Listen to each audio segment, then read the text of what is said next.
What's up, idiots? This is a new episode of the Listen to My Opinion podcast with your hosts, Alamo. You guys know who I am. So, I figured this episode could just be me answering questions because I haven't made one in like 4 months and I didn't really know what I wanted to talk about, and I actually enjoyed answering questions of some of my followers and stuff like that. So, first question is by Samuel Answer. Uh, if I said that wrong, I'm sorry, but that's how it looks. His first question is, what makes greatness? Now, that could be answered in so many different ways that I don't really know where to start. But since, my account is MMA oriented, like 99% of it, I assume you mean what makes greatness in MMA.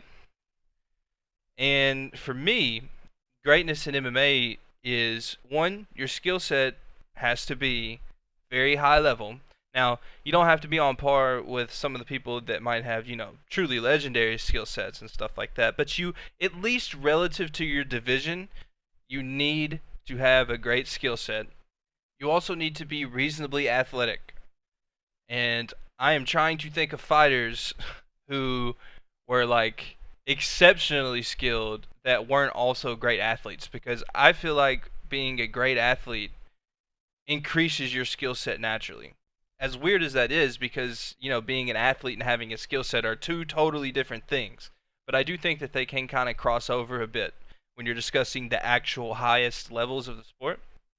So that would be just being plain great. Like, there have been great, boxers, great mixed martial artists, great wrestlers over the years who aren't necessarily dominant, but they're great. And then that's why I say that you can talk about this in like a million different ways, because then you could go over and say greatness is dominance. Someone that, consistently rules over or stays near the top of the division. Like, you would never say Dustin Poirier is a dominant champion, Like, he's not great like Khabib is, but he is a great fighter because of his skill set and his athleticism. So, I would say that greatness is defined by skill set relative to your division and athleticism as well. His next question is, who's the best champ technically? And that's a good question, because I think that it's either Volkanovski or Yan, because those two just seem to be a step above everyone when you're talking about truly mixing the martial arts. Now, I could say Khabib because he seems to be the most dominant, so maybe he is the best at MMA, but I don't think he's the best technically because his striking suffers. His striking is sneaky good and it sets up his wrestling, but I think his wrestling is uniquely great in that it's the greatest we've ever seen in MMA. I need to see him dominate pretty much everyone before I think that he is more technically skilled than Volkanovski or Yan, because I feel like Volkanovski and Yan can deal with more situations if people push them in different places. But like I said, if Khabib retires undefeated, beats Gaethje, beats Tony, wins the Conor rematch or whatever, he retires undefeated and he has dominated everyone with his grappling. I mean, it's just like, you can't really deny stuff like that. Like, is Volkanovski tremendously better at striking? Yeah, but he can't use an aspect of martial arts to dominate his opponents like Khabib has. And Khabib has fought a similar level of competition. But as of right now, I do think that Volkanovski and Yan are the best technically. My reasoning behind that would be because they know how to fight in every phase, and they have such a deep striking pedigree, and they know how to keep it there. And if the open space striking is not going to their favor, they understand how to use the clinch, how to use the ground game, and how to use all of this to set up strikes or cause damage, doing anything scoring, basically. And his last question is, how does Aldo versus McGregor go if Aldo didn't run forward like a moron? Honestly, I think that a similar outcome would happen, but it would happen much later into the fight, much deeper into the fight. I'm not sure Aldo would drown McGregor to make him gas, but I think that Aldo would stay competitive with mostly avoiding Conor straight and kicking him at distance. I think he would have a lot of success there. But I think that McGregor is hitting him throughout the fight pretty regularly, and then eventually lands a shot that would put him out. That version of Conor in that point in time was just too accurate, and there's not a lot of people that could beat him in my opinion. Now, it's very likely though that Aldo gets into this kind of fight with him and he's just able to survive and win 3 rounds.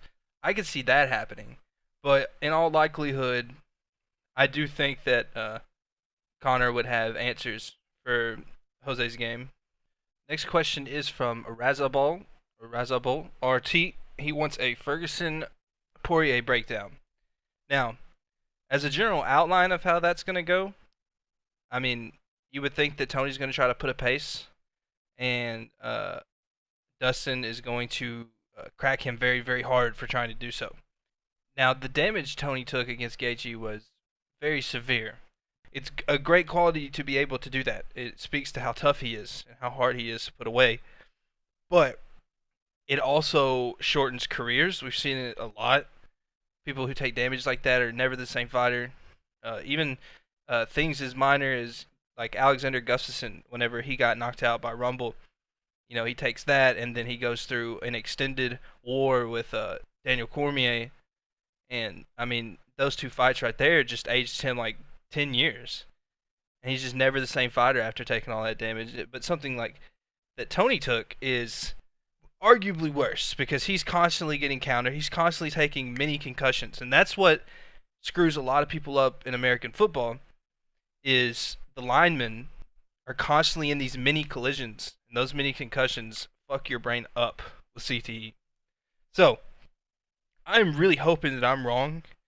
And Tony is fine. He's still able to go. He's still got gas in the tank. But I don't know. And if he is gone, then Dustin should probably knock him out. If he's not gone and he's still very, very durable, I could actually see Ferguson putting a pace on him and constantly touching him and eventually sleeping Poirier. I think that Tony hits deceptively hard and that Dustin's chin can be cracked. And I think that Ferguson's going to create openings that might not normally be there when he fights more traditional fighters.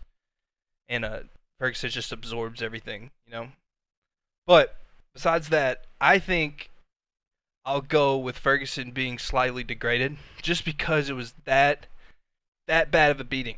So, yeah, man, I hate to say it. I really, really loved Tony Ferguson as a fighter. But I think that Dustin's probably going to beat him. The next question is from MMA Codex, and he says, who's the best fighter that you think no one talks about? That's a great question because that's hard to answer. But honestly, I feel like a good answer to that question would be Arnold Allen. He's in arguably the most competitive division. It's either featherweight or bantamweight. But Arnold Allen is a featherweight and he's top 10, and I feel like he gets almost no coverage. Like when he fights, he gets coverage. I don't ever see anyone posting shit about him on my timeline, at least. He seems like probably the best fighter that no one talks about, maybe. It depends on how much someone can talk about the fighter and before they're disqualified from your question. But I'm going with Arnold Allen, and I'm locking that answer in. The next question is from Dominic the Combat Sports Shill. He says, what's your favorite ACA fighter, and why is it Vartanian? Well, it is actually Vartanian. Dominic's next question is, yay or nay to hydration tests in the UFC? Well, if you're going to do hydration tests, you're probably going to have to alter a lot of divisions. Like, that would probably fuck over a lot of people.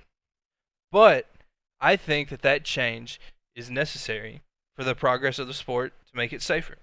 I feel like, yeah, at first it's going to be confusing. People might have to move weight classes. Some champions might even have to vacate belts if they're getting hydration tested. Maybe. But I feel like that's a necessary step because you have to make sure that fighters aren't literally killing themselves just so they can have a size advantage. And I just feel like it makes it more fair and it makes it more healthy. As healthy as fighting can get, at least.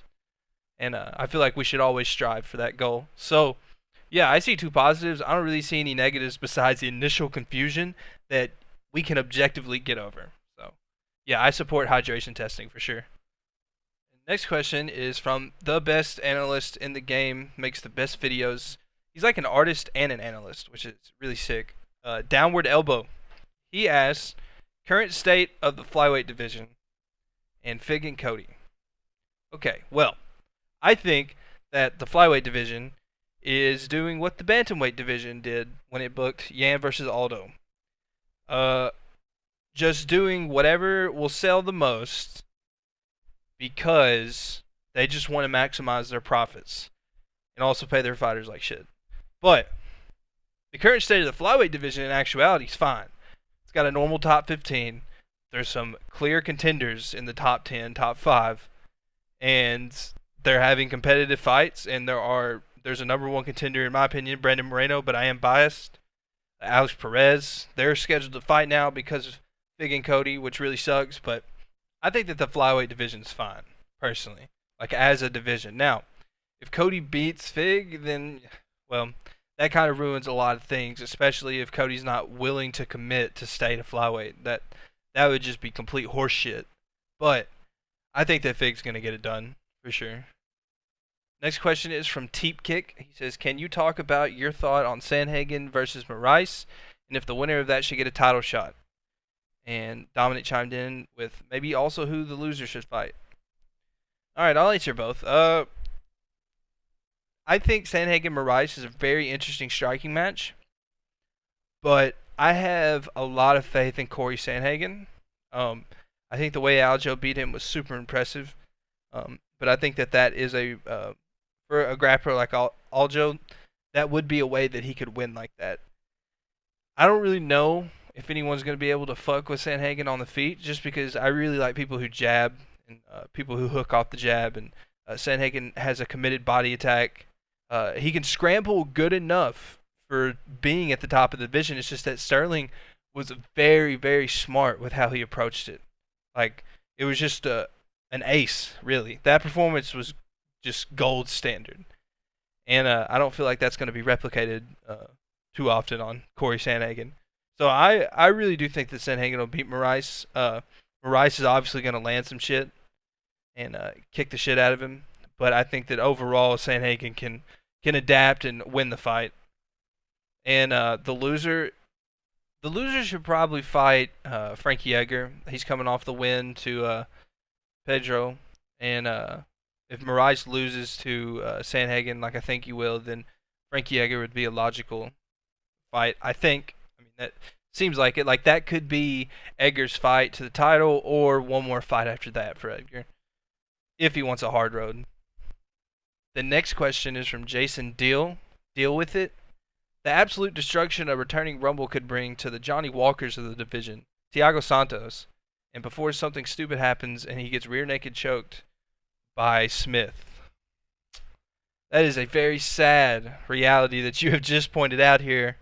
But there's no goddamn way that Anthony Smith survives long enough to he would have to like shoot instantly. Like, he'd just have to like feint, shoot. Like, right off the bat, because if he gets in any extended exchanges with Rumble, he will die. Like, you have to understand, it's Anthony Smith. Like, Anthony Smith is like a C-level fighter. He's got a good ground game, so like if he could survive and like get a wrestling transition somehow and get the back, and like if he got the back, I do think he has the ability to get a rear naked choke on Rumble. But I just can't see that happening. Really. Like, I just can't. But as far as Rumble versus everyone, like, he destroys Smith in my opinion. Oh my god, he would destroy Santos. Like, people don't understand, like, Santos, he has a weakness, a very pronounced weakness that he has shown throughout his career, and that's he is easily counterable. Like, he swings wild, and he doesn't have the chin to do that often against anyone that can counter worth a fuck. Like, Jones can't counter worth a shit, so he could just throw strikes at range and wasn't punished for it. And actually, I say Jones can't counter for shit, but that's because he can't, but he did do it once in that fight. He did it once, and guess what? He dropped him. He dropped him with a step-in elbow when Santos was trying to flurry on him, if I remember correctly. And that elbow dropped Santos. Think about that. The one time that Jones decides to counter, it drops him, because that's been a recurring pattern throughout Santos' career. Now, Rumble can counter, and he hits way harder than anyone Santos has fought. So, yeah, I hate to say it, but I think Rumble would completely destroy Thiago Santos. Rumble might get into a meme battle with Walker, but he should win. I mean, he's better than him. All right, enough light heavyweight talk. That was gross. The next question comes from Polos Oberos 12. He says some weight cut chat question mark with Izzy versus Costa. It's going to be a topic. Yeah, I mean, I don't see any reason we would have some weight cutting controversy here. Like, I would hope that Costa knows his body, and he's never missed before. I don't think, and he should. Like, I know he used an IV. He cheated and used an IV once, but besides that one time, he's shown that he can make it. So I don't think there's going to be any issue with the weight cutting. But if there is, definitely going to be from Costa. I would be super duper shocked if it was from Izzy. And if with Costa, I mean, he might miss by a couple pounds or something. Or maybe right on the edge like Romero was. I don't know. He is a big guy, but I think that he knows his body enough, and I think he knows how to trim down enough to where he can, not destroy himself to make the weight. Even though he did cheat that one time. Next question is from Henry Verniz. He said, how would Prime Pen do in today's lightweight division? Now, I commented back on this one and said I'll have fun with this one. Because I will. Because I like thinking of hypotheticals and things that can't possibly happen because I'm weird. But I like to think of if Prime Pen grew up in this era where people have figured things out, people have adjusted to the meta, the rule sets changed, athletes are better, he's going to have better training partners by default, he's going to have a lot more gyms to go to. Like a Prime Pen, like a 19, 20-year-old Pen, maybe not like 19 and 20, but I mean he starts then. He develops into a prime in today's era. I think that he's one of the few athletes from that era that would adapt today just because he knows how to fight naturally. Like it seemed like it came naturally to him, and he learned extremely quick, and he was a crazy athlete. There's this video of Penn defending a takedown, and he just like holds on, like someone's got a single, and he just holds on while the guy pushes him through the air and plants his free leg on the ground, like without going off balance or anything. And it's crazy shit. Like, that's athletic shit. And I just feel like if you take that and combine it with the knowledge today, that he would be a good fighter. Like, it's obviously really hard to know exactly where he would rank. Who knows? I mean, if you're going to be fighting like Max Holloway or something, he'd probably lose to Max Holloway because Max Holloway is exceptional. But I don't know. I don't know who he'd fight. I don't know where he'd fight. No, he fought all the way up to welterweight, even light heavyweight once. But like in today's era, it feels like he'd probably fight at featherweight. You can correct me if I'm wrong on that, but maybe lightweight or featherweight. So yeah, I think that he'd be really good still, like actually. And I wish we could do that somehow.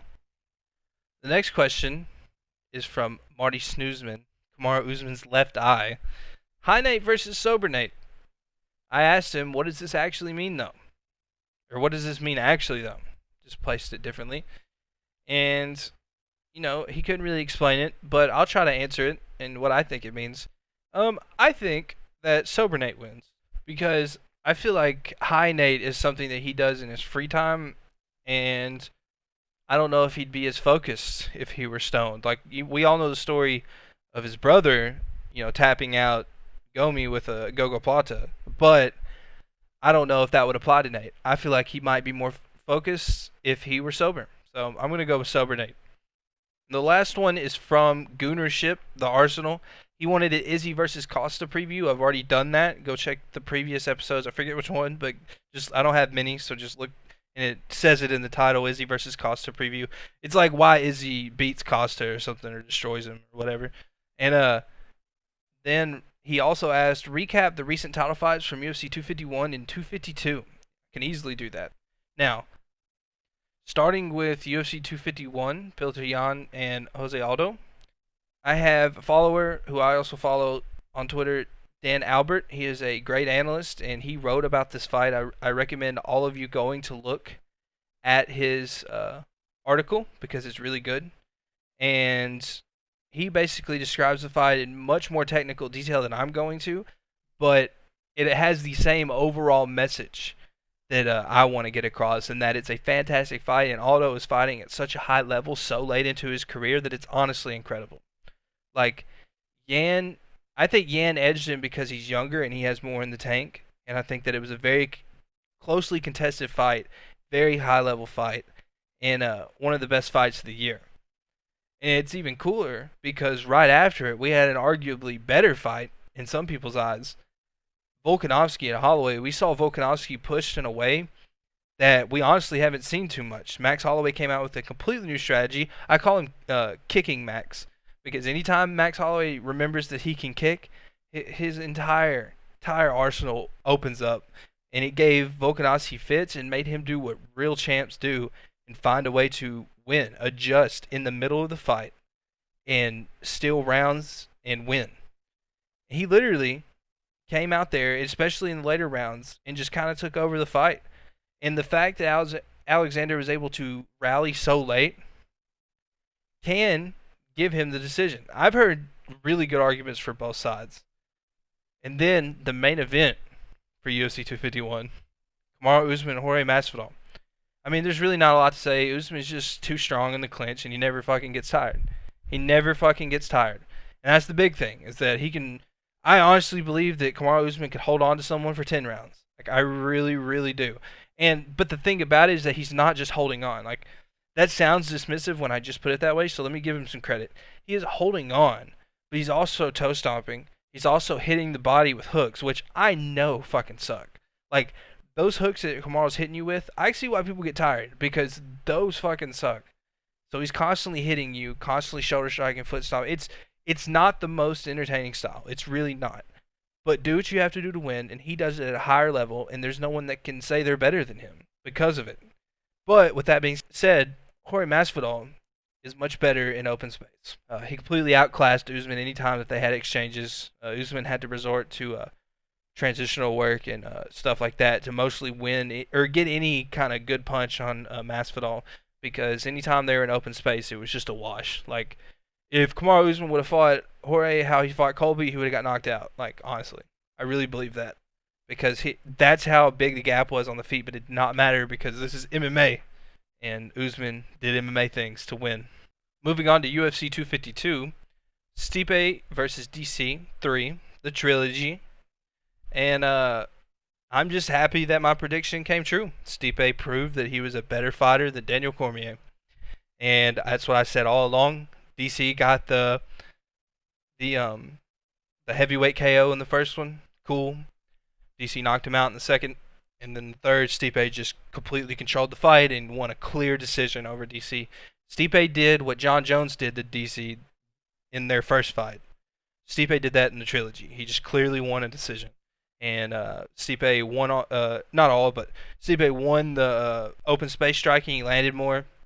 Stipe dominated controlling the clinch, but I feel like DC landed more shots off of the clinch. The same shot that knocked him out in the first fight fucking landed a million times, which shows that shot knocking him out is low percentage, but also that is a hole that DC exploited and Stipe never seemed to fix throughout 3 fights, which is pretty telling.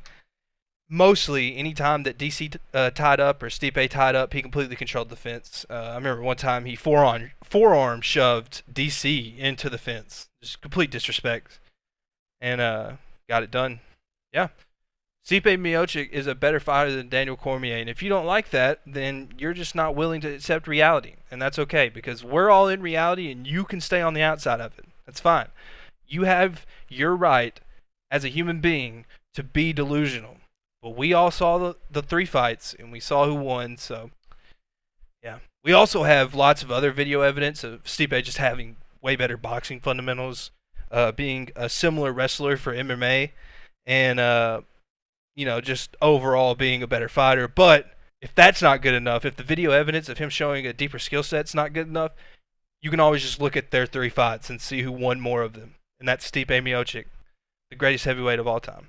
All right, fellas, that's it. That's all the questions I got, and it's about 25 minutes, so I think that's an appropriate time. It's short.